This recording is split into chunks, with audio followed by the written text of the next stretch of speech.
ناظرین، جمعیت علماء اسلام ریاض اور قومی وطن پارٹی سعودی عرب کے زیر اہتمام عالمی سیرت نبوی صلی اللہ علیہ وآلہ وسلم کانفرنس کا انعقاد کیا گیا، جس میں دیگر سیاسی جماعتوں کے اراکین بھی شریک ہوئے۔ سعودی دارالحکومت ریاض میں منعقد ہونے والی سیرت نبوی صلی اللہ علیہ وآلہ وسلم کانفرنس سے خطاب کرتے ہوئے ختم نبوت لندن اکیڈمی کے ناظم الامور مولانا سہیل باوا کا کہنا تھا کہ اسلام امن اور سلامتی کا دین ہے اور نبی پاک صلی اللہ علیہ وآلہ وسلم کی تعلیمات ہمیں اعلیٰ اخلاق اور بھلائی کرنے کا درس دیتی ہیں۔ آپ صلی اللہ علیہ وآلہ وسلم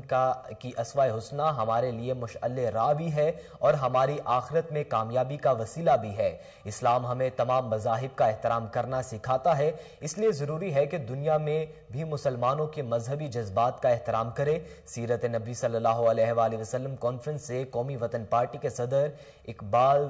ودود، جمعیت علماء اسلام فے کے صدر مولانا اسد خان اور جنرل سیکرٹری قاری ممتاز خان نے اظہار خیال کیا۔